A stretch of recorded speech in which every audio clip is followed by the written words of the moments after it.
Hi, fantasy readers. This is Corinne Norton, your fellow book binger, and you are listening to the Finding Fantasy Reads podcast, where you can test out a new fantasy story every single week to find your next favorite author. Today, you get 2 stories instead of 1, and while they both come from the same anthology called Fantastic Creatures, they feature very different sorts of creatures. This first one gives you a glimpse into goblin culture and traditions, and it's written by Arthur Daigle, who is a bit of a creature expert thanks to his degree in biology and his previous work as a zoo intern and fishery biologist. More recently, he grades high school essays, and you can expect to see more books from him because all attempts to stop him from writing have failed. Stick around to the end of the story or check out today's show notes to see where you can find more from Arthur. For now, please enjoy Celebration by Arthur Daigle.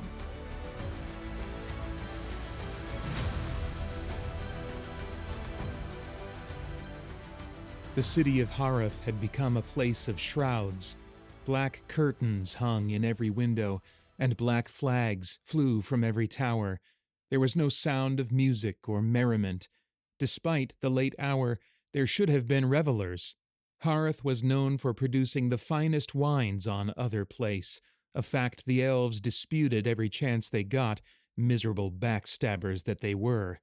No one cared about elf lies, and for good reason, as countless bottles of quality wine flowed from wineries established thousands of years ago. The residents of Harath were joyous and celebrated life, but not today. Midnight came and went. Clouds blotted out the moon and stars as if they shared the city's mood. Few fires burned, and no lanterns were lit. This meant no one noticed short figures, clothed in black garments, sneaking through the city streets. The stunted and smelly beings stood between 2 and 4 feet tall, and they left not an inch of skin uncovered. Awkward as their appearance might be, they were as silent as falling snow as they moved through the cobblestone streets. The furtive people were careful in case they might run into dogs, burglars, or various scary beings of the night.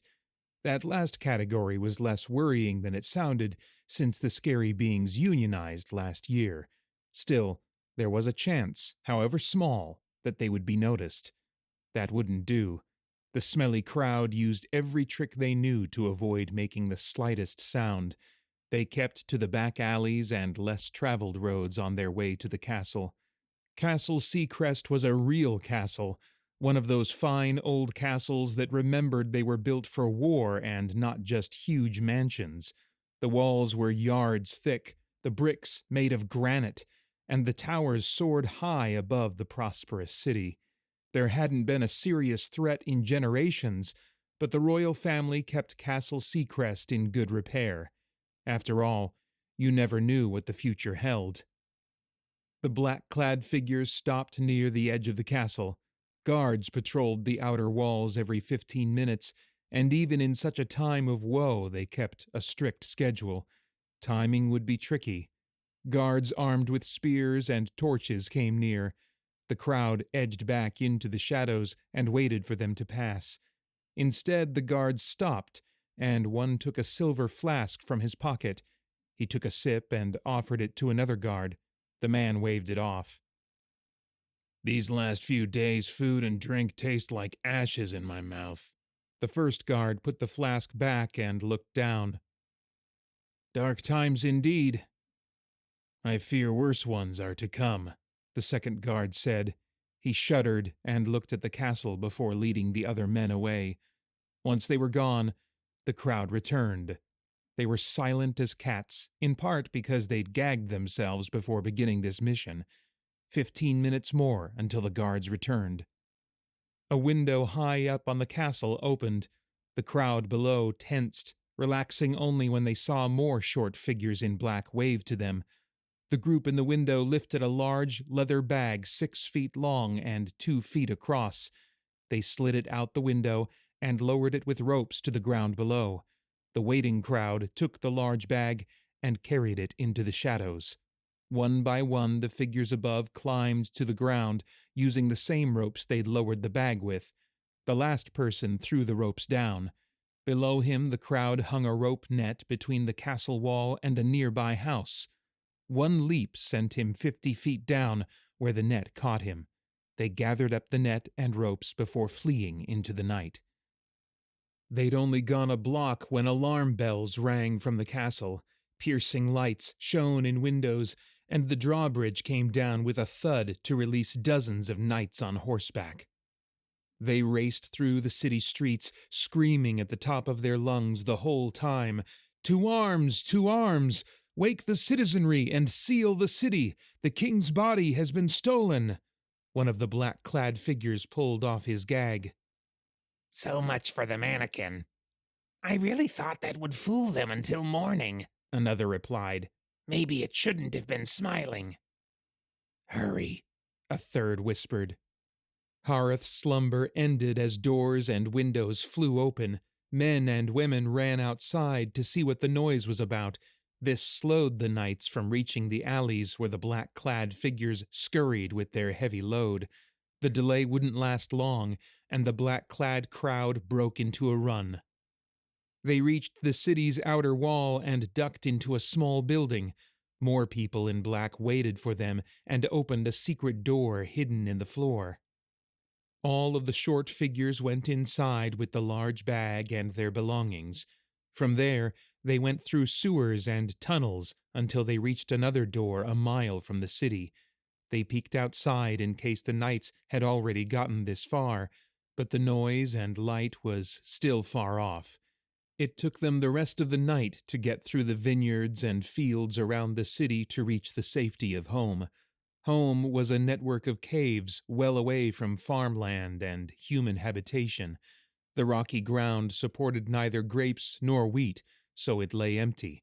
Empty places are where goblins live. Back in the safety of their cave, the goblins pulled off their disguises. Black cloaks and pants were replaced with regular leather and cotton clothes, and black soot was washed off from around their eyes. They set down the bag they'd brought so far and cheered as still more goblins poured into the cave. Their numbers grew until hundreds of goblins crowded around the bag. The air rippled as the collective craziness and stupidity of so many goblins close together began to warp space. "You did it!" a goblin with a crooked staff cheered. He had green skin and blue hair, and wore heavy robes made from an old carpet. "You doubted us, Estiv?" one of the returning goblins teased. Now out of his disguise, he had pale skin and small eyes. Unruly brown hair covered his shoulders in greasy locks that stained his leather clothes. "Doubt you? Brat, you and Oler broke into a castle in the capital city of a kingdom, and on a day when the humans are riled up like wasps when you hit their nest, you're lucky you're still breathing." Oler muttered. Oler was hulking by goblin standards, with dense muscles and strong arms and legs. His leather clothes didn't quite fit, and his fair skin and brown hair were always dirty. "Show us! Show us!" goblins shouted. Brat and Oler untied the bag and carefully took out King Justin Lawgiver, a sight to behold even now. His skin was wrinkled and his hair white, but there was a strength to him, a look of nobility. His clothes were fine linens dyed deep blue, with a sable cape and fur-lined boots. He still wore his signet ring and jeweled crown. The king smelled of lavender from the perfumed oils he'd been anointed with. "Speech!" the goblins yelled. "Speech!" Brat smiled and said, "We snuck in by—" A goblin waved his arms. "Not you, Justin." Estiv rolled his eyes and pushed his way to the front of the group. "None of that. You get things ready and do a good job. It's not often we have a guest." The goblins hurried off, one saying, "Wouldn't want to look bad in front of the king." It took 2 hours of hard work, something few goblins bothered with even for a minute, but they made the cave presentable. Colorful streamers dyed with berry juice hung from the cave walls. Tables and chairs of dubious quality were brought out and dusted off. A large table was brought out for Justin Lawgiver to rest on, since he was the guest of honor. Goblin cooks who'd been abducted and dragged here against their will were politely asked to prepare a banquet. Musicians played horns and fiddles as goblins piled their plates high with heaping helpings of food. There was some concern that they'd offend Justin, since goblins eat what humans couldn't stand the sight of. The fear proved baseless, as the king was being a good sport about the matter. That wasn't surprising, given that he was dead, but he'd been a good one even when he was alive. One goblin set a plate of food beside the king on the off chance he'd feel better and ask for a snack. The celebration was in full swing with raucous music, copious food, and much laughter. It went on for hours, and even the goblin cooks joined in. Once the music and gorging was done, the goblins gathered around Justin Lawgiver's body. They fell silent, but their expressions were not dour, nor were there tears. A few goblins gave the king a pat on the back and some encouraging words before they settled down. Estiv gathered up his ratty robes and struck his staff on the cave floor. Bang! The goblins turned their eager eyes toward him. Once he was sure he had the crowd's attention, he waved his staff over the cave and addressed the goblins. Friends, allies, neighbors, people we tied up and dragged here, we come here together to bid a fond farewell to Justin Lawgiver, who through no fault of his own was king.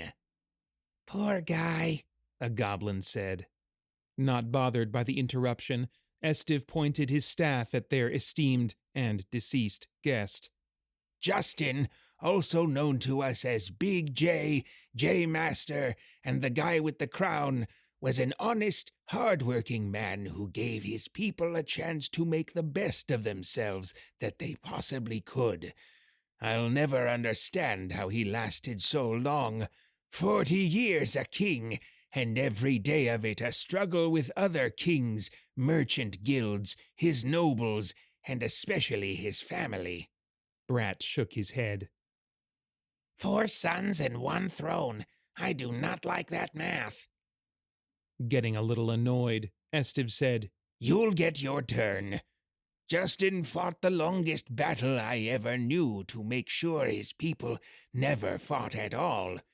He created alliances, brokered trade deals, soothed wounded egos, and tried so blasted hard to keep everybody from killing each other. The job took years off his life, no question. If the world was fair, he would have been born a potter or yam farmer. Instead, he was surrounded by petty, vindictive, greedy, and otherwise not at all nice people.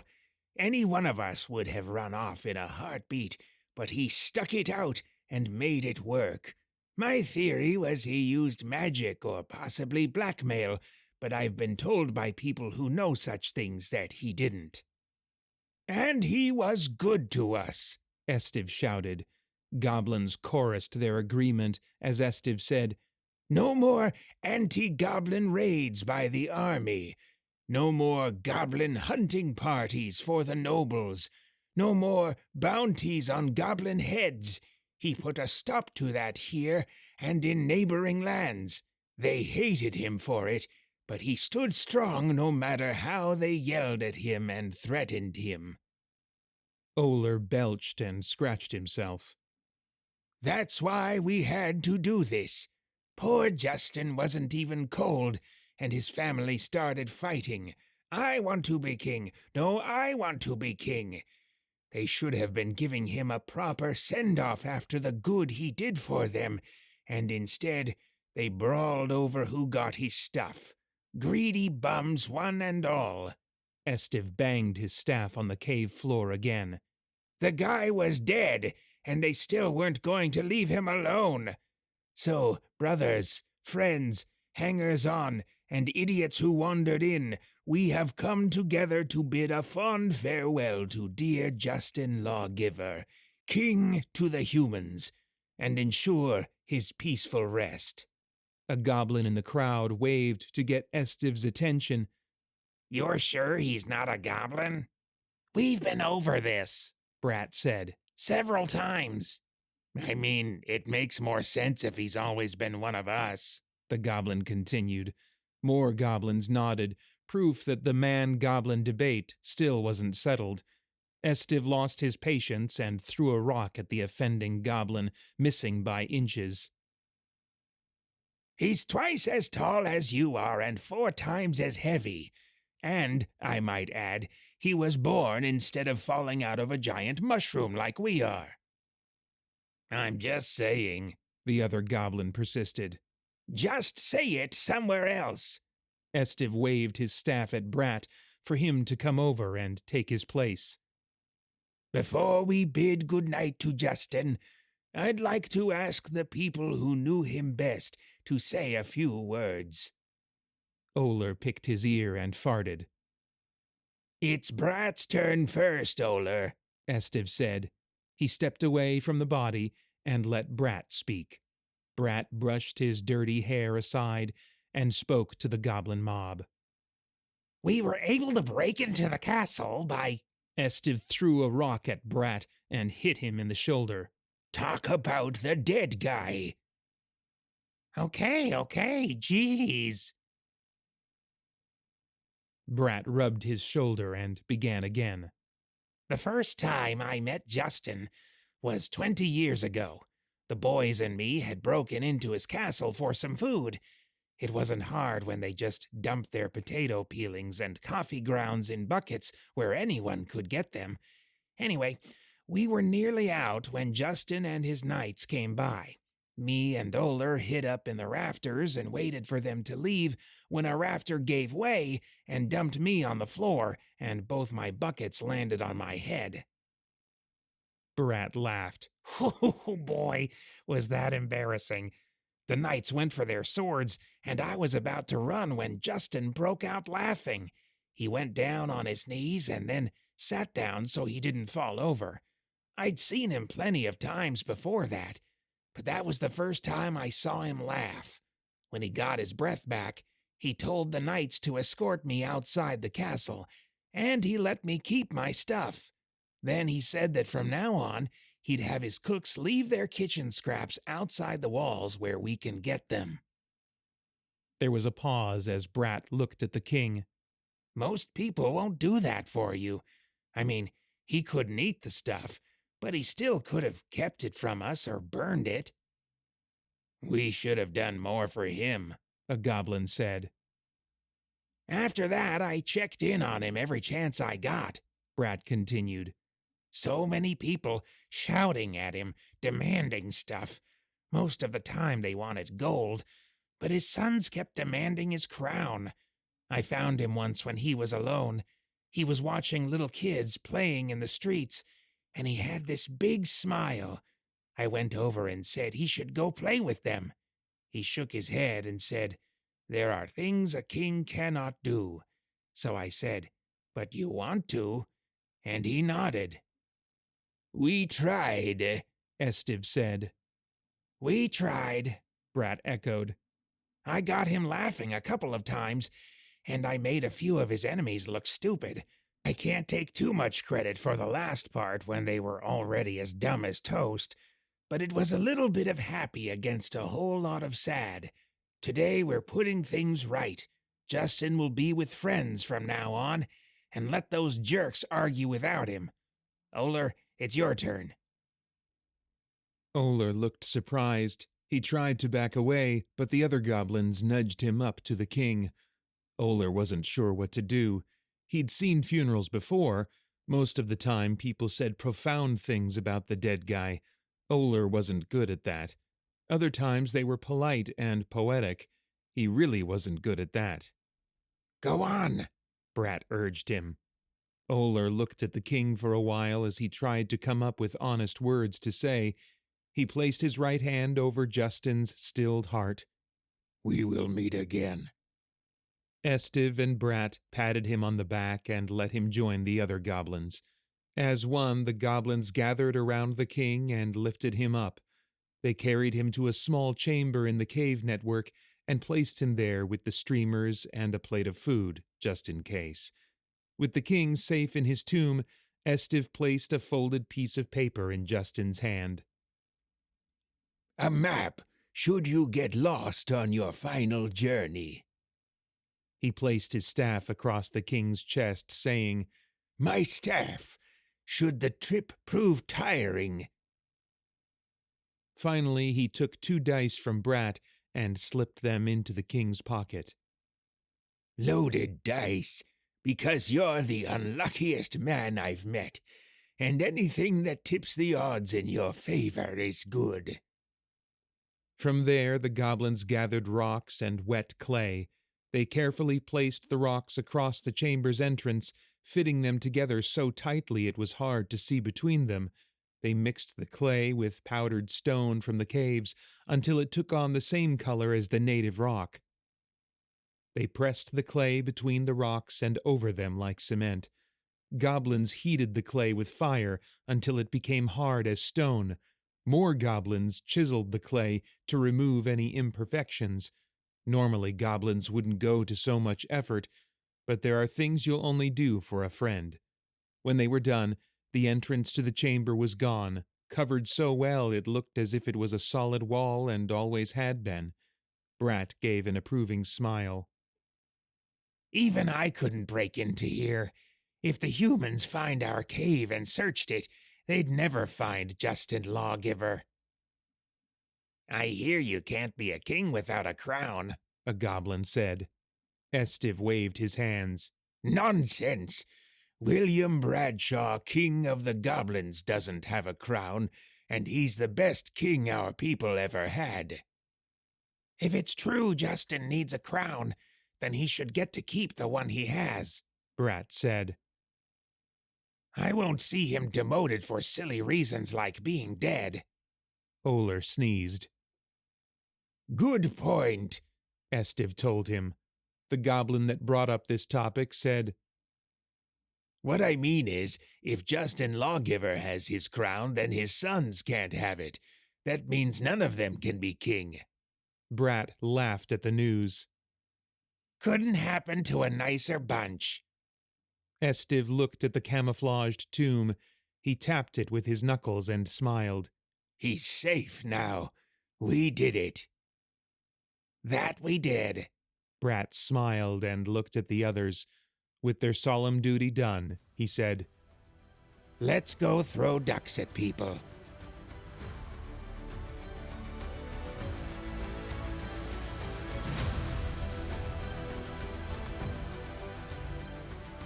I hope you enjoyed listening to Celebration by Arthur Daigle, narrated by Paeter Frandsen of Christian Geek Central.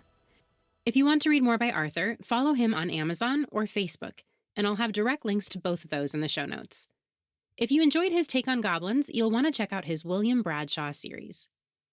Next up, we have a new take on a more common creature, with a story featuring a dragon. It's written by Katy Huth Jones, who grew up in a family where creative juices overflowed and made puddles to splash in. She has been a published author since 1992, and her writing journey has taken her in many unexpected directions. Though she appears to be an unassuming grandmother, she has been a homeschool band director, a Boy Scout leader, a Little League coach, played piccolo in a symphony, fife in a Revolutionary War fife and drum corps, and reenacted Martha Washington with her very tall Texan husband as George, in costumes she made from period patterns. Thanks to God's mercy, she has survived cancer twice. This second story is also narrated by Paeter Frandsen, host of Christian Geek Central. Stick around to the end or check out today's show notes to see where you can find more from both Katy and Paeter. For now, please enjoy The Very Last Dragon by Katy Huth Jones.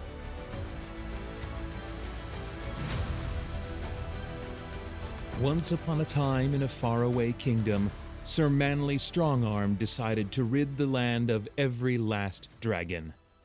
After all, he told his warhorse Leonidas, even though no one has seen a dragon in recent years, there could still be one lurking, waiting to menace young, beautiful maidens and, more importantly, sheep.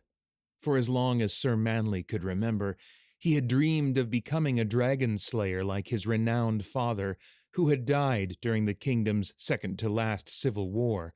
Strangely, his father could single-handedly kill a dragon, but fell to the swords of men. That war happened during Sir Manly's infancy and had grown into legend, reinforced daily by the battered red shield with its gold strong-arm emblem which hung in the king's great hall. So, without the king's knowledge or permission, Sir Manly took up his own red and gold shield, patted his father's dragon-killing sword in its sheath upon his belt, and mounted Leonidas. "Come on, Leo. 'Tis time we set out to do something besides training and eating and training some more. Something heroic." Leonidas snorted and shook his mane. The horse liked eating, after all. And training was not so bad either, especially when he and Sir Manly could gallop at full speed at the Quinton. It was even more satisfying when Sir Manly's lance missed the target and the weighted balance knocked the knight out of the saddle. "This way," said the knight, jerking on the reins. "We must take the northern road. Dragons will most likely be hiding in the mountains beyond the river Gorse." Since Leonidas almost always did what his knight commanded, the horse plodded north on the road leading to the distant highlands. The journey took several days. Sir Manly felt no great urgency to meet his destiny. Instead, he savored the fair weather of early summer. If night fell as he and Leo neared a town, they stayed at an inn, but most nights they camped beside a stream. While Sir Manly sat beneath the trees, watching the winking lights of fireflies and listening to the singing frogs, Leonidas ate his fill of wild grasses. On the 7th day, the road began to wind upward into the foothills. Now, whenever Sir Manly saw peasants working alongside the road, he urged Leonidas to a smart trot and made a show of catching the peasants' attention. Several times a day this was the exchange. Sir Manly: "Greetings, peasants. Have you had any trouble with dragons in these parts?" Peasant: "Begging your pardon, Sir Knight, but there be no dragons in our shire." Undaunted, Sir Manly urged Leonidas to prance away with the horse arching his neck to show off his flowing mane. After 3 more days of following winding roads by day and sleeping beneath the stars at night, peasants became more and more difficult to find. The rising hills grew desolate and wind-swept. Sir Manly began to think seriously about turning back, even though it went against his sense of honor to admit defeat. His sigh became a gasp when a maiden with long yellow hair, wearing a patched green dress, dashed into the road under Leonidas's nose. The horse whinnied and reared, nearly dislodging Sir Manly. "Young lady," Sir Manly said, "have you no more sense than to step in front of a moving horse?" He brushed at some dust on his red and gold surcoat. The peasant girl had fallen to the dirt, covering her head to protect it. At Sir Manly's words, she looked up. "You're a knight! You can help me!" "Of course I can help you." Sir Manly straightened in the saddle. "What seems to be the problem?" Leonidas snorted and stamped a front hoof, but the maiden did not appear to notice. She rose gracefully. Sir Manly thought she might be comely if she washed the dirt off her face and hands and bare feet, and if she changed into a dress that wasn't patched and 2 sizes too big. And, of course, if she brushed that tangled golden hair. "Well, sir," she said, "a dragon has been stealing my sheep." "A dragon?" Sir Manly's pulse quickened. At last he would begin to live up to his father's illustrious name. At last his own name would be engraved on the marble dragon statue in the castle courtyard. He could see it now. Sir Manly Strongarm, Dragon Slayer. "Yes, Sir Knight, a dragon," the maiden's voice interrupted Sir Manly's reverie. "Last night the beast took our best milk ewe, and the flock is fast disappearing. I can't go to my father and tell him because he is ill and would die of a broken heart at the news." She sniffled and wiped at her eyes. "How many of your sheep has the dragon taken?" Sir Manly asked. The girl studied her dirty fingers for a moment and held up 4 on each hand. "This many." "8, eh?" Sir Manley frowned. "By now the beast will have developed a taste for mutton." "I can't afford to lose any more sheep." Now the girl appeared ready to burst into tears. "Please, can you help me?" Sir Manley hated to see anyone cry. His personal code of honor would compel him to offer his handkerchief, and invariably the weeping person would blow his or her nose, soiling the cloth. Then, of course, he would insist the person keep his handkerchief. He'd lost many of them over the years in this manner. "I am a knight," he said in his most confident voice, hoping to ward off the maiden's tears and rescue his favorite handkerchief. "Point me in the direction the dragon was last seen, and I'm off to save the rest of your sheep." "But I haven't actually seen the dragon, Sir Knight, though I've found claw marks." The girl pulled something from her belt pouch. "And this." She handed the object to Sir Manley. "Careful, the edges are sharp." Sir Manley gasped. A dragon scale, glinting greenish gold in the sunlight, it fit in the palm of his glove. "I have an idea where the dragon might be living," the girl continued. "There are many caves at the edge of our holding, and a few of them are big enough for a dragon." Sir Manley tore his gaze from the dragon scale to peer at the girl. "Have you a name, lass?" She dropped a little curtsy. "Golda Drake, only daughter of Wart." Her lips curled into a smile. "He calls me Goldie." The knight tried to speak, but the words caught in his throat, and he had to clear it. "Wart Drake? The Wart Drake?" Goldie's face brightened. "Have you heard of my father?" Sir Manley snorted. "Good heavens, girl, your father's deeds are legend in the South. Thank goodness our new king doesn't hold grudges like the former king did, or I might be compelled to arrest your father." "Arrest him?" She planted her hands on her hips and looked as if she might impale the knight with the daggers in her glowing eyes. Sir Manley held up a gloved hand. "Not to worry, gentle maiden. The current king has pardoned your father of all charges, real and imagined. The Lion of the North may live out his days in peace." "Lion of the North?" The maiden's face twisted with annoyance. "Why wouldn't they call him the Dragon of the North?" "I didn't give the name to your father," Sir Manley said with a shrug. "I was only a babe in arms during the second-to-last Civil War and a castle page during the last Civil War." Goldie still regarded Sir Manley with suspicion. "So what are you going to do about the dragon?" "Dragon? Oh, yes." He returned the dragon scale to her. "Bless me, but I'll have to go after it. Just point the way to the caves." The maiden shook her head, and her tangled hair fell over her shoulder. "It's too difficult to explain. I'll have to show you." Leonidas tossed his mane with a snort. Sir Manley hesitated. While he thought about how to tactfully dissuade her, Goldie got a running start and pulled herself up behind Mr. Manley. He turned his head. "That's no mean feat, my girl." Goldie shrugged and gripped the back of the saddle. "My father taught me to fear nothing." Sir Manley sniffed, and his nostrils flared. Was that sulphur? "Pardon me," he said, twitching his nose, "but do you eat a lot of eggs?" "No, why?" "Never mind." Sir Manley faced forward and nudged Leonidas. The horse locked his legs and bowed his head. "Leo, forward!" With a grumbling neigh, Leonidas began to walk. As they headed into the fields, Sir Manley wondered if there was more to this daughter of Wart Drake than he wanted to know. Sir Manley gave Leonidas free rein, and the horse picked his way through the rocks, avoiding the many gopher holes pockmarking the area.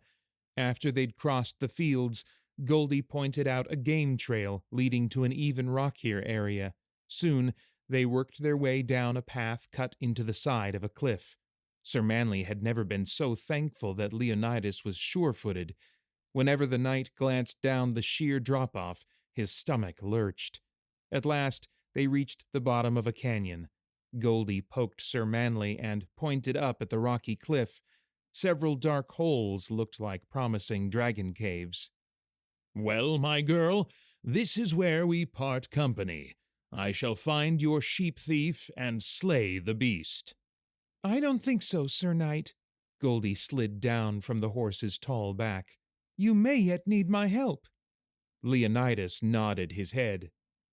"What can you do, lass?" Sir Manly stared at the girl in confusion. "You have no armor, no shield, and no weapons. The dragon would tear you to pieces." He should be able to locate and slay a dragon.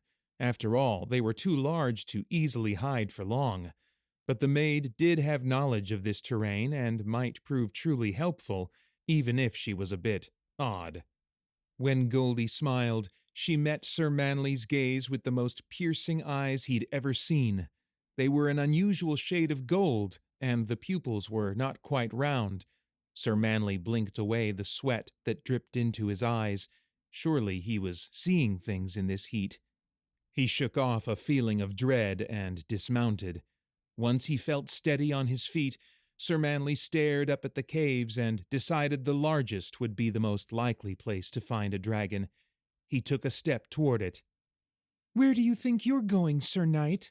Goldie balled her fists on her hips. Sir Manly huffed in exasperation. "I believe the beast must be in this largest cave." "And of course," she said with a smirk, "you being the bold knight plan to clomp around the cave in your noisy armor and slay him while he sleeps? The dragon will hear you coming and burn you alive before you catch a glimpse of him in the dark." Sir Manly frowned. How could he admit he hadn't actually thought that far ahead? Instead, he asked, "What do you suggest, young lady?" Goldie scanned the sky. "Dusk will come soon. Dragons sleep in the day and hunt at night. If we wait here until then, the dragon should emerge from the cave. You can catch him by surprise." Sir Manly was not able to keep the annoyance out of his voice. "Just how do you know so much about dragons?" The maiden turned to face him. "All of my sheep were stolen in the night. And aren't dragons like very large, scaly bats? Bats sleep in the day and hunt at night." When she grinned, Sir Manly blinked. Was the heat affecting his eyes again? For a moment, her teeth appeared sharp. No matter, Sir Manly couldn't refute her logic. "Very well," he conceded with grudging respect. "We shall wait here until dusk." While they waited, Leonidas cropped grass nearby. Goldie picked a lapful of daisies and proceeded to make a chain with them. Fighting drowsiness, Sir Manly decided he'd best walk around in order to stay alert, as well as use up some of his nervous energy. Shortly, he would battle a dragon. At last, he would prove his valor. He pushed himself off the ground and paced back and forth. When the shadows lengthened, Sir Manly walked over to Leonidas as quietly as he could. Grasping the trailing reins, he led the horse to the other side of a boulder, out of sight of the cave. Then he took his strong-arm shield off the horse's saddle and headed back to Goldie. She was nowhere to be found. Aggravating little wench," he mumbled. After all her bluster and bravado, she had run away. Just as well, he told himself. He needed no distractions when he met the dragon. Placing his feet carefully to make as little sound as possible, Sir Manly crept toward the cave. He hid himself behind a rock near the entrance, slid his sword from the scabbard, and waited. As the sun's glow faded behind the hills, Sir Manly heard something moving deep inside the cave. Instead of coming closer to the entrance, however, the sounds morphed into a metallic clanging. Surely the dragon's scales wouldn't make that noise. "What on earth is going on?" He stood and peered into the cave. A glow shone from around a distant bend. It bobbed up and down, as if someone were moving about. Sir Manly entered the cave and followed the light. He stepped on something which made a loud crunch. When he looked down, A pile of bones and a sheep's skull lay nearby. Clutching his sword tighter, Sir Manley kept going. There were more bones, and now he could see the glitter of coins and jewels in bigger, neater piles than the bones. A dragon's hoard.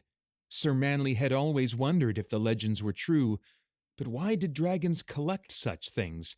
They never went to market. They didn't tithe on Sundays, and they didn't pay taxes to the king. What use had a dragon for such valuable treasures? The clanging became louder, and the light moved just ahead. Sir Manley flattened himself against the wall of the cave. He held his breath and peered around the corner. Goldie was cooking a meal over an open fire. She banged a metal spoon against the side of an iron pot and then stirred the bubbling contents. A lantern sat on a shelf of rock in the wall. Breathing a sigh of relief, Sir Manley sheathed his sword. "What in blazes are you doing, young lady?" He strode toward the girl. Goldie rose gracefully and smiled her toothy smile. "Making something to eat. Aren't you hungry?" "But where's the dragon?" Sir Manley frowned. "This is a dragon's cave, is it not?" Before he could blink, Goldie shimmered by the flickering flame of her lantern. She transformed, growing taller and heavier.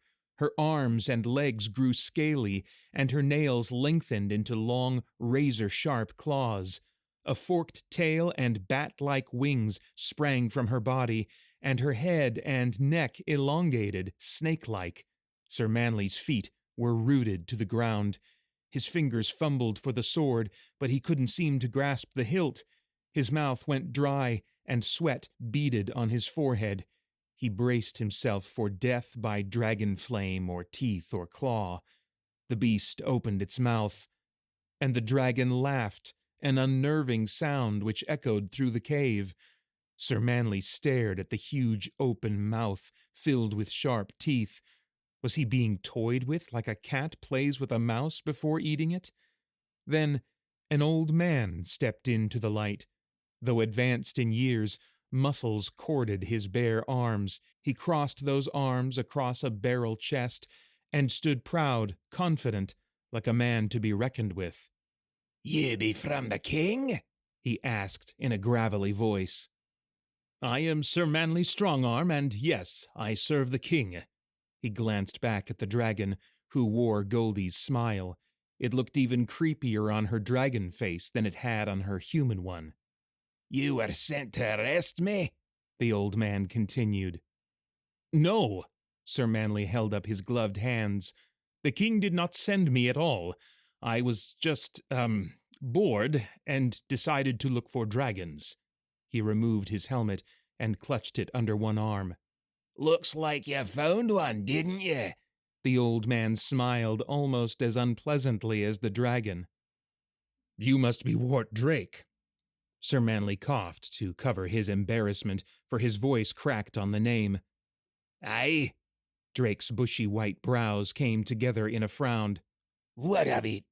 "You need to know that the former king is dead, and his son who now reigns has already pardoned you." Sir Manley wiped the sweat from his eyes. Drake looked up at the dragon, who nodded. "Well," he said, "if that be the case, then I suppose we'll have to let you go." Sir Manley moaned in relief, but Drake was not finished. "I dinna know what tales are being told in the south about the civil wars, but know now that the north has ne'er seen eye to eye with the south as it pertains to the survival of the noble dragons." He glared at Sir Manley. "Just don't be telling any of your fellow knights about the very last dragon, or she'll hunt you down, tear out your heart, and eat it." Leaned forward until her snout nearly touched Sir Manley's face. He stopped breathing when he smelled the sulphur on her hot breath. It was difficult to remember what the maid Goldie had looked like. Sir Manley took a step backward. "Dragon? Did someone mention a dragon? Never saw one in my life." The night blinked when the dragon's scales sparkled in the firelight. The long neck twisted inward, while the tail snaked around, growing smaller. Finally, the folded wings melted into the human form of what Sir Manly had once thought a comely maiden. He rubbed his eyes and stared at her. Goldie glided closer and smiled at Sir Manly. She reached up and twined her long fingers in his sweaty hair.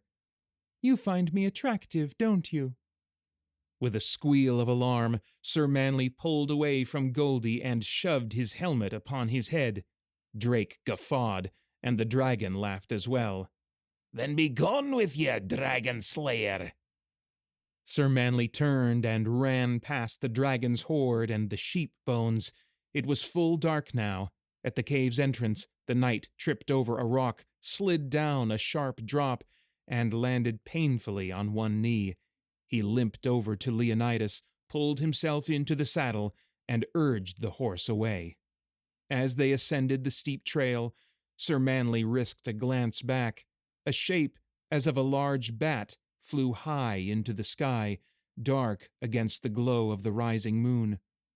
"Well, Leo," he said with a sigh, "if she is the very last dragon, we were born too late to be dragon slayers." Leonidas snorted and tossed his head.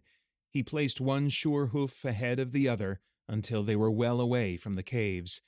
It was back to the castle, back to training and eating at last.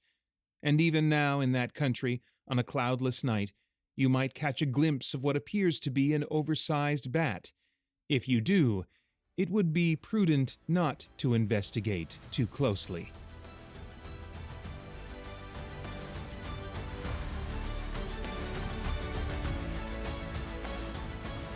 I hope you enjoyed listening to The Very Last Dragon by Katy Huth Jones, narrated by Paeter Frandsen of Christian Geek Central. If you want to read more by Katy, go to katyhuthjones.blogspot.com to find more of her books. If you're listening to this between March 10th and 14th of 2026, she even has a bonus free story for you that you can snag on Amazon called Finn McRory and the River Dragon. I'll have the direct link in the show notes. And if you're listening to this later on, you can still snag the story at its very low regular price of 99 cents. If you enjoyed listening to Paeter narrate the story, you might also enjoy listening to his audio dramas at spiritblade.com or his podcast, Christian Geek Central, where he discusses movies, video games, and all things enjoyed by self-proclaimed geeks from a Christian worldview. If you haven't already subscribed to the Finding Fantasy Reads podcast, find that little button on your favorite podcast platform that lets you follow it. It increases the podcast's visibility on podcast platforms, which helps both authors and listeners find the show. And in turn, that means I can continue to give you more short stories for even longer. As always, I will have links for all those sites in the show notes. Thank you all for listening, and happy reading.